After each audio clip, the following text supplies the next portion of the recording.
পুজো মানে হাওয়ায় একটা পুজো পুজো ভাব। পুজো আসছে আসছে ভেবেই আনন্দ পাওয়া। আর পুজোর কটা দিন প্রাণ খুলে হাসি আর উপচে পড়া আনন্দে ভেসে যাওয়া। আর পুজো এসে গেলেই চলে যাবে ভেবে একটু হতাশ হওয়া। পুজো মানে শাড়ি গয়না কেনার তোড়জোড়, পুজোর নাচ আর গানের রিহার্সালের পালা। পুজো মানে এই টুকরো টুকরো খুশিগুলোকে আবার নতুন করে পাওয়া। পুজো মানে আমার তোমার আবার এক।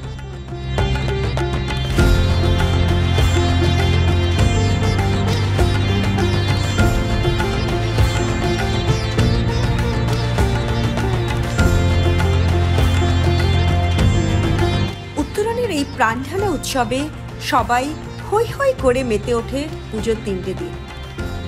শুক্রবার শুরু হয়ে যায় পুজোর জোগাড়, হল সাজানো, রান্নার আয়োজন, লাইট অ্যান্ড সাউন্ড, আরও কত কি।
শনিবার তো পুজোই, সকাল থেকেই ঢাকির আওয়াজ, শঙ্খধ্বনি, আরতি, ভোগ বিতরণ, ইভিনিং এ কালচারাল প্রোগ্রাম, আর রাতে থাকে ডিনার।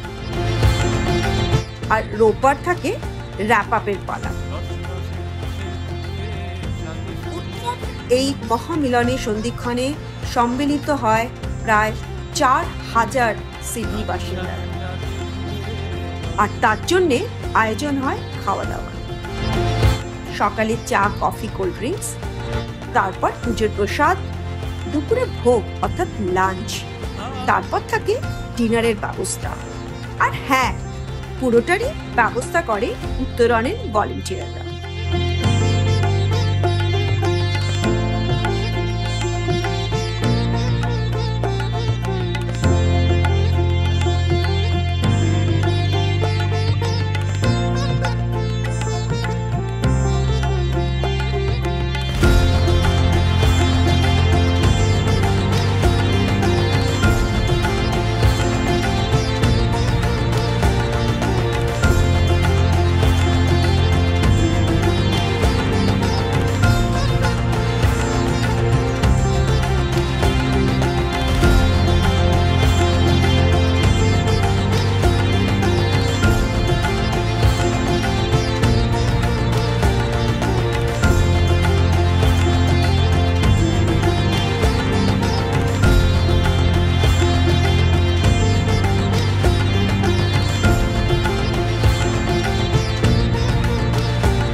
মহাভোজের সমারোহ। অনেক রকম খাবারের আয়োজন, পোলাও, মাংস, চাটনি, মিষ্টি, আরো কত কি।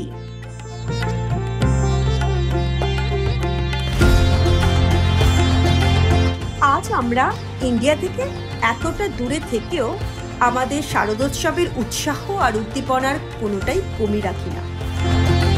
পুজোর অ্যাস্থেটিক্স, এথনিক পোশাক, পুজোর সিঁদুর খেলা সব মিলিয়েই অটোমেটিক্যালি আমরা রুটে ফিরে যাই, আর আমরা ট্রেন্ড সেট করি নতুন প্রজন্ম। আজকে এখানেই শেষ করছি। আপনাদের কেমন লাগলো জানাবেন, আর যদি সত্যি ভালো লাগে তবে একটু সাবস্ক্রাইব করে উৎসাহ দেবেন। সবাই ভালো থাকবেন। আবার দেখা হবে পরবর্তী প্রবাসী দিদির ডায়েরিতে। ধন্যবাদ।